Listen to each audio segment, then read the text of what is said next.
가난에서 일으켜 주시는 하나님, 가난에서 일으켜 주시는 하나님이란 제목으로 하나님 말씀 증거하도록 하겠습니다. 113편은 말 그대로 그렇습니다. 하나님이 가난한 자를 일으켜 주신다. 114편은 하나님이 그의 자녀들에게 기적을 베푸신다. 가난한 자를 일으켜 주신다, 기적을 베푸신다. 우리 두 가지 내용입니다. 이게 풍성한 은혜죠. 이런 풍성한 은혜가 오늘도 예배드리는 우리 성도들과 가정에 그대로 임하기를 원합니다. 차례도 살피겠습니다. 113편인데 가난한 자를 세우시는 하나님. 여러분 가난하십니까 지금?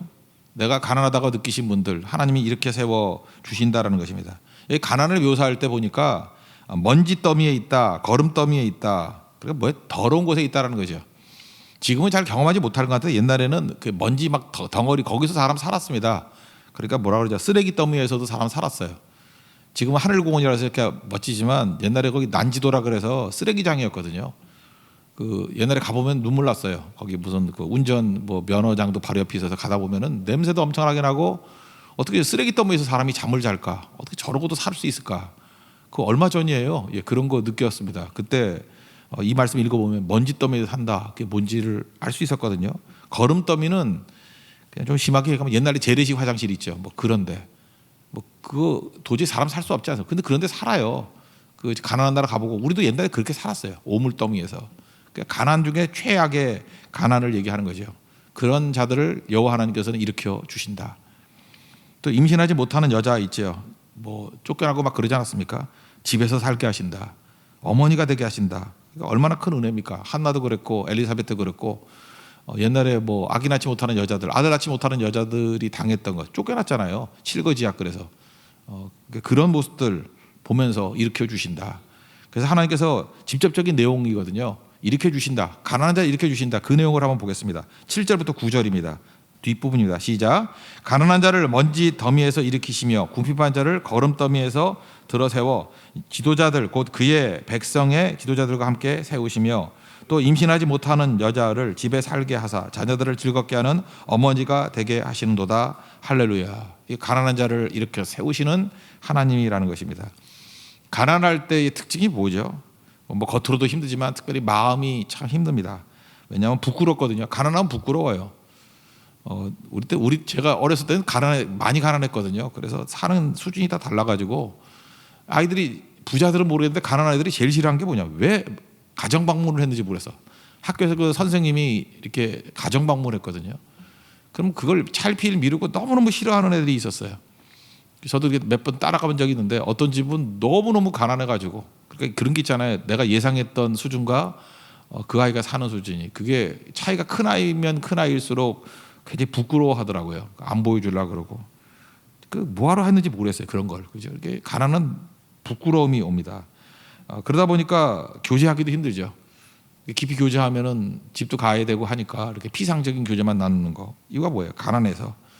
그리고 잘못도 아닌데 사람들은 그래요. 죄인의식을 가져요. 가난한 것을 벌받았다라고 생각하고 부자들은 또 반대로 내가 하나님 앞에 당당하다. 그래서 이렇게 정죄감 많이 느껴요. 가난한 사람이 생각보다 정죄감이 많아요. 열등감에 사로잡히고 이게 가난이라는 것입니다. 다윗도 스스로 가난하다 이거 되게 많이 말했던 것 같아요. 그래서 나는 가난하고 궁핍합니다. 두 개만 샘플을 든다 그러면 40편 17절 나는 가난하고 궁핍하오나 주께서 나를 생각하시오니 뭐 이렇게 나가고요. 70편 5절 보니까 나는 가난하고 궁핍하오니 하나님의 속히 내게 임하소서. 그러니까 다윗은 스스로에 대해서 나는 가난하고 궁핍합니다. 이게 입에 배 있어요. 하나님 나를 도와주세요.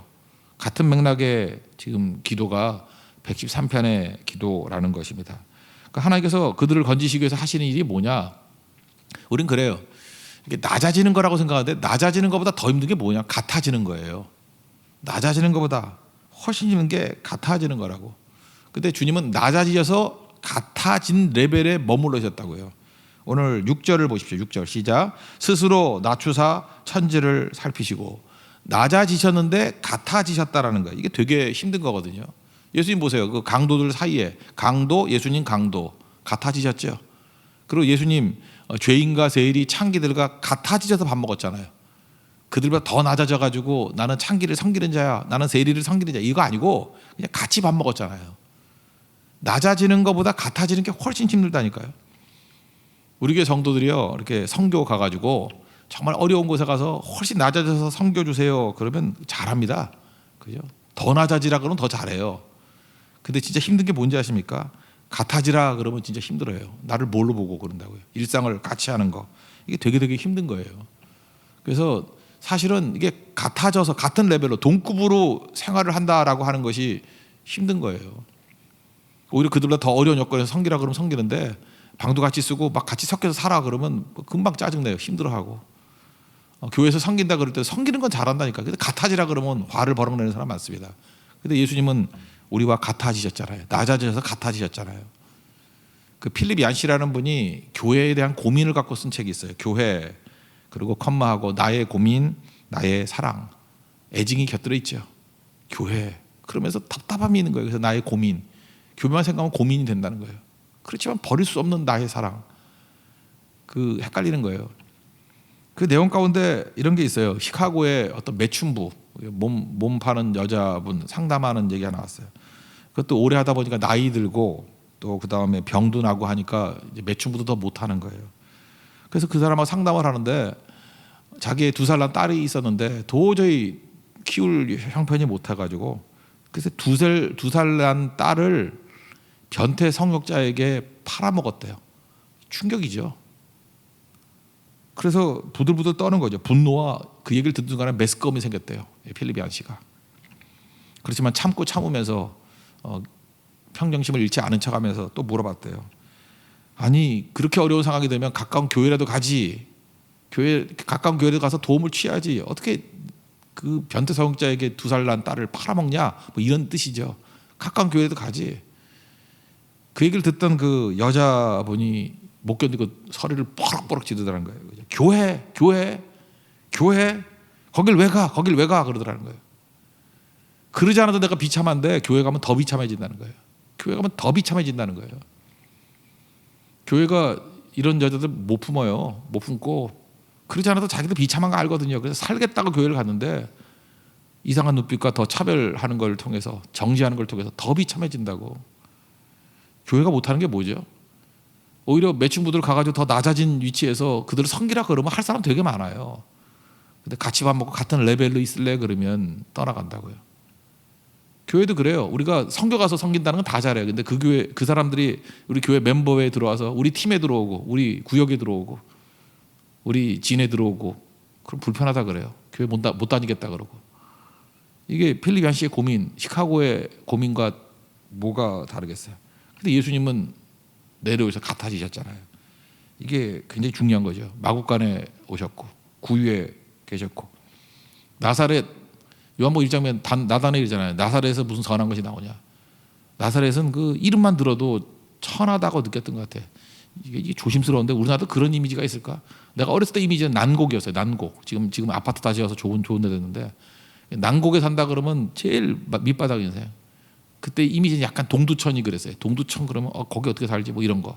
그죠? 이렇게 낮은 이미지. 지금은 안 그래요. 지금은. 근데 그런 이미지. 나사렛이었어요. 나사렛에서 무슨 선한 것이 나겠느냐. 예수님 낮아지셔서 같아지셨다는 것입니다. 그러므로 우리가 해야 될 일이 뭐냐? 저는 이게 낮아져서 같아지는 그 일을 해야 된다고 생각을 해요. 사실 예수님께서는 높은 분이었는데 하나님은 높으신 분인데 낮아지셨잖아요. 그래서 1절부터 5절까지는요 높은 분이었다라는 걸 말해주는 거예요. 이렇게 높은 분이 낮아지셨다. 이거는 배경이에요. 배경이니까 그냥 슬쩍 한번 읽어봅시다. 시작. 할렐루야 여호와의 종들아 찬양하라. 여호와의 이름을 찬양하라. 이제부터 영원까지 여호와의 이름을 찬송할지로다. 해 돋는 데서부터 해 지는 데까지 여호와 이름이 찬양을 받으시리로다. 여호와는 모든 나라보다 높으시며 그의 영광 하늘보다 높으시도다. 여호와 우리 하나님과 같은 이가 누구리요. 높은 곳에 앉으셨으나. 이렇게 엄청난 분인데 낮아지셨다라는 거죠. 하나님께서 가장 낮으신 곳에 오셔가지고 함께 하는 거 그게 뭘까요? 우리 마음에 오신 거죠. 제가 전도사 할 때 옛날에 그런 그 스킷 드라마 많았는데 하트라는 거 마음. 우리 겉으로 볼 때 멀쩡해 보이지만 마음에 들어가니까 마음이 너무너무 더러운 거야. 그래서 막 그 연극하는 거 반복해서 보면서도 불구하고 마음이 참 더럽구나. 뭐 온갖 게 다 나와요. 그냥 자기 거라 그러면 표현 못할 거야. 이렇게 스킷 드라마니까 표현할 수 있지. 온갖 음란, 뭐 시기, 질투, 교만 뭐 이런 거 다 나오는데 스킷 드라마에도 한 4개 보면 머리가 아파. 더러워. 예레미야 17장 9절 보면요. 만물보다 거짓되고 심히 부패한 것이 마음이라. 누가 이를 알리오마는. 만물보다 다 비교해서 거짓되고 부패한 게 마음이래요. 제일 더러운 거. 아까 먼지더미, 거름더미 그랬죠. 재래식 화장실 같은 거. 그게 우리 마음이에요. 너무너무 더러워요. 근데 하나님께서 거기 오신다는 거예요. 예수님이 거기 오셔서 같이 지냈다는 거예요. 성령이 우리 마음에 같이 계신다는 게 얼마나 죄송하지 않습니까? 우리가 되게 더럽잖아요. 근데 그 거룩하신 하나님이 거기에 계신대요. 마음에. 이거보다 더 낮아지고 같아지는 게 어디 있겠습니까?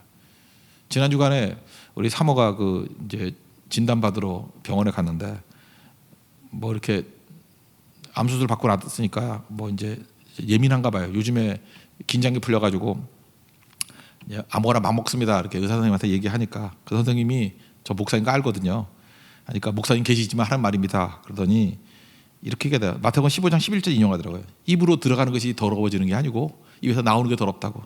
사모가 고개를 팍 숙이더라고. 그죠? 들어가는 게 더러운 거 아니야. 아무거나 막 드세요. 맛있게. 먹는다고 잘못되는 게 아니라 그게 나오는 게 더 더러운 거라고. 그러니까 운동하고 뭐 이런 게 중요한 거죠. 건강에 있어서는. 들어가는 게 나쁜 게 아니에요. 무슨 얘기예요? 그만큼 우리 속이 더럽다는 거예요. 입에서 나오는 거. 입에서 나오는 게 뭐예요? 다 더러운 거. 부패되고 거짓되고 그런 거 나온다라는 것입니다. 근데 주님은 그 자리에 와 계신다는 거예요.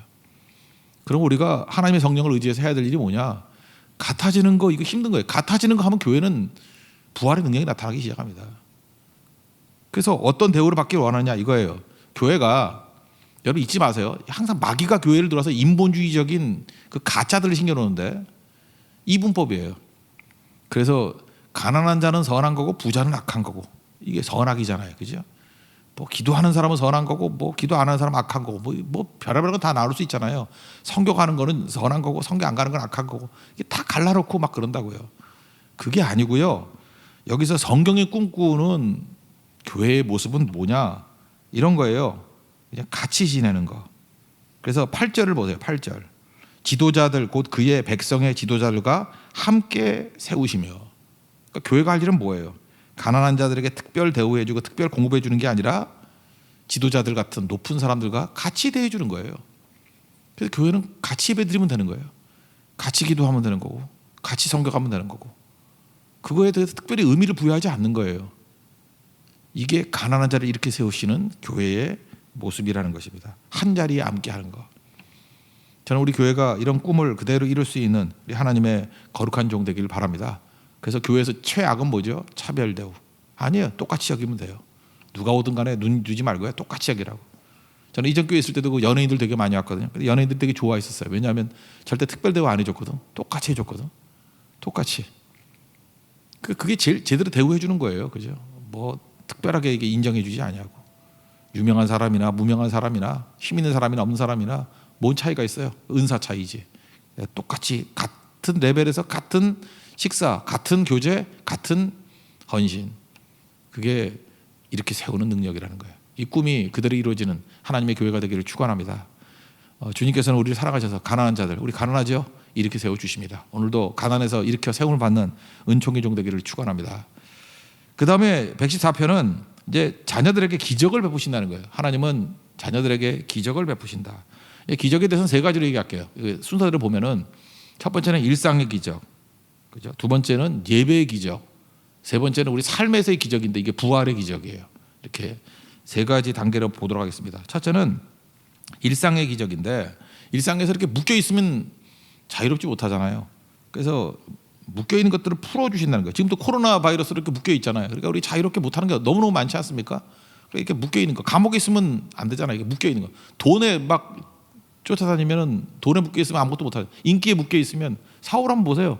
사울왕 아무것도 못하잖아요. 그러니까 묶인 거에서 풀어주신다 그런 얘기예요. 1절 한번 읽겠습니다. 시작. 이스라엘이 애굽에서 나오며 야곱의 집안이 언어가 다른 민족에서 나올 때, 이게 묶인 것에서 해방될 때 그런 뜻이죠. 주님께서는 우리 삶에 있는 모든 묶인 것에서 해방되기를 원하신다는 거예요. 오늘 그 전체방에도 제가 링크를 하나 시켜놨는데 박안서 씨의 일상의 기적이라는 내용 그거 좀 요약해 드릴게요. 덜컥 탈이 났답니다. 갑자기 허리가 삐걱했대요. 연세 드셨으니까 허리가 삐걱했답니다. 그래서 자고 나면 괜찮겠지 그랬는데 웬걸 침대에서 일어나지도 못하게 됐대요. 그러니까 하룻밤 사이에 사소한 일이 굉장한 일로 변화가 됐대요. 허리 한번 삐끗하고 난 다음에. 그래서 세면대에서 세수를 이렇게 구부려서 못해요. 그래서 뻣바닥에 서서 세수를 이렇게 다 흘려버리고, 바닥에 떨어지는 물건을 못 줍고. 이거 아십니까? 양말을 못 신는 거. 뚱뚱한 사람들 양말 못 신어요. 죄송합니다. 그런 사람이 있어요. 얼마 전에 제가 그랬어요. 양말 신기 너무 힘든 거예요. 발톱 못 깎는 사람이 있어요. 기침을 하는 일이 쉽지 않아요. 기침할 때마다 허리가 아파가지고 그죠? 큰 고통으로 오고, 앉았다가 일어나는 것이 내게는 쉬운 일이 아니었다. 그 다음에 얘기가, 언제나 내 마음대로 될 줄 알았던 나의 몸이 이렇게 기습적인 반란을 일으켜서 이렇게 아프게 될 줄을 몰라서 어쩔 줄 모르게 되었다. 그래서 중국 속담이 하나 생각이 났대요. 기적이란 하늘을 날거나 바다 위를 걷는 것이 아니라 땅에서 걸어 다니는 것이다. 지금도 많은 사람들, 우리 가족 가운데도 이렇게 아프신 분이 있었는데, 이게 누워 있을 때는 그 화장실 혼자 갔다 오는 게 기적이더라고. 허리 상해서 이런 사람들은요, 이렇게 누워 있다가 일어서서 걷는 게 기적이고요. 말 못하는 사람들은 어쩌다가 이렇게 말하게 되는 게 기적이고요. 그러니까 뭐예요? 기적이라는 것은 하늘 날아다니는 게 아니라 땅에서 걸어다니는 거다. 뭐예요? 일상이라고. 오늘 묶여있는 모든 것에서 하나님께서 우리에게 일상의 기적을 허락해 주신 거, 그거 감사할 줄 알아야 된다는 거예요. 이게 1차. 두 번째 기적은 예배의 기적이라는 거예요. 우리 같은 자들을 부르셔서 하나님과 교제하게 만드셨다. 우리의 예배를 받으신다. 이게 기적이라는 거죠. 2절을 읽겠습니다. 시작. 유다는 여호와의 성소가 되고 이스라엘은 그의 영토가 되었도다. 성소가 뭐예요? 하나님 임재하시는 곳. 영토가 뭐예요? 하나님 통치하시는 곳. 예배를 통해서 하나님께서 임재하시고 우리를 다스려 주신다. 이게 기적 아니냐, 그런 거죠. 그러니까 예배의 기적을 다 맛보게 된다. 그 예배가 기적이에요. 우리를 통해서 하나님께 고백하게 만들고 찬송하게 만들고, 이게 기적이죠. 어제 저녁에도 말씀드렸죠. 어떤 집사님 가정인데 부부가 의사인데 8월 26일, 그러니까 제가 자세히 보니까 수요일이다. 수요일 날 10시에 가정 예배 드렸대요. 아빠하고 딸들하고. 근데 가정 예배에서 남편이 이제 그분 기도 제목이에요. 그 큰 딸의 그 영적 기도를 따라하라는데 따라했대. 이게 이 집안에서는 대단한 일이에요. 안 하던 분이에요. 안 하던 분이라고. 그리고 마지막에 아멘까지 했다. 그죠? 자기 자신은 응급실 당직이라서 요즘에 뭐 의사들 파업하잖아요. 그래서 이 교수 수준인데도 지금 응급실을 들어가 있대요 지금. 그래서 못 들어갔는데 자기 가정에 13년 만에 기적이 이루어졌어. 하나님께 감사드립니다. 그 기도 내용이에요. 잘 보세요. 이게 예배의 기적이죠. 저는 이런 생각을 해요. 우리가 모여서 예배 드린 것도 굉장히 은혜스럽고 좋았지만, 이렇게 흩어져서 가정 예배를 통해서 하나님께 예배 드릴 때 여기 유익도 있을 거라고 했잖아요. 기도했잖아요. 그러니까 이렇게 한 가정을 건져주시는 기적과 은혜를 주시기도 하잖아요. 그러니까 모를 일이죠. 어떤 일이 벌어질지 하나님께서 이렇게 은혜를 주신다는 거예요. 지난 금요 차례 때 기도했더니 신봉희 집사님 그 호중구 수치가 12배가 올라가 버렸어요. 갑자기 올라가고, 그래서 이제는 백혈구가 생겨서 싸울 수 있는 힘이 생기고, 부활의 능력을 체험하는 거 아니에요? 이게 예배의 능력이라는 거예요. 예배 가운데 하나님의 성령께서 여러분을 만져주십니다. 그래서 연약한 부분들을 만져주셔서 강건하게, 또 우리 마음을 만져주셔요. 아픔을 회복시켜서 이제는 평안이 임하게, 또 우리 눈을 만져주셔요. 안 보이는 것들을 보이게 만들어주시고, 우리를 만져주셔서 일어설 힘도 없는 사람들에게 일어설 수 있는 강건한 힘을 허락해 주신다는 것입니다. 이런 예배의 기적을 맛볼 수 있는 믿음의 종 되기를 바랍니다. 그 다음에 세 번째는 이거죠. 삶에서 죽은 것들을 살려내는 부활의 능력을 맛보게 된다. 이런 거죠. 뭐 여기는 이제 과거에 있었던 역사들을 쭉 얘기하는 거라고. 출애굽의 역사. 이거 다 기적 아니에요. 그 일상에서는 해결되지 않는 물들을 하나님이 직접 개입하셔가지고 풀어주시는 문제가 있다. 특별히 제일 마지막에 반석에서 먼물이 나오고 차돌에서 샘물이 나온다. 여러분 보세요. 이게 물이 나오려 그러면 파면은 뭐 흙이 있는데 파야 물이 나오죠. 모래가 있는데 파야 물이 나오죠. 근데 반석이라 그러면 물 나올 수 있는 가능성이 제로다, 그런 뜻이죠. 그러니까 반석에서 물이 나온다는 건 물 나올 가능성이 제로예요. 돌멩이에서 어떻게 물이 나와요? 그러니까 반석에서 물이 나온다는 건 가능성 제로인데 거기서도 물이 나와서 200만 명이 물 먹고 살았다는 거죠. 안 죽고 살은 거 아니에요. 그러니까 뭐예요? 우리 일상의 삶 가운데서 하나님께서 특별하게 개입하셔가지고 특별한 기적을 행하실 때가 있다. 그런 얘기죠. 이 얘기는 우리 갈라디아서 3장 5절 할 때 말씀했죠. 너희에게 성령을 주시고, 성령 주셨습니다. 그래서 성령이 내 안에 오셔서 행동하는 것을 우리 성경에는 능력이라 그래요. 너희 가운데서 능력을 행하시는 이의 일, 능력. 이게 헬라 원어로는 에네르곤, 또 영어 성경 같은 데 보면은 이거를 미라클이라고 번역해서 기적이라고. 그래서 work miracles among you, 너희 가운데 기적을 행하시는 이, 이렇게 돼 있어요. 그러니까 내 안에 성령께서 내 안에서 성령으로 말미암아 행하는 일들을 뭐라고 표현했어요? 능력이라고 표현하고 에너지라고 표현하고 영어 성경에서는 기적이라고 표현했다고. 그러니까 우리 삶에 성령께서 동행하시면 날마다 기적이 나타납니까? 안 나타납니까? 나타난다는 거예요. 성령이 일하시는 걸 기적이라고 표현했다고. 이게 뭐 특별한 일이 아니라 성령께서 일하시는 걸 기적이라고. 그게 바로 뭐예요? 필요할 때는 반석에서 물도 내릴 수 있습니다. 믿습니까? 우리 인생 가운데 반석에서 물이 터져나오는 은총을 맛보는 믿음의 종 되기를 바랍니다.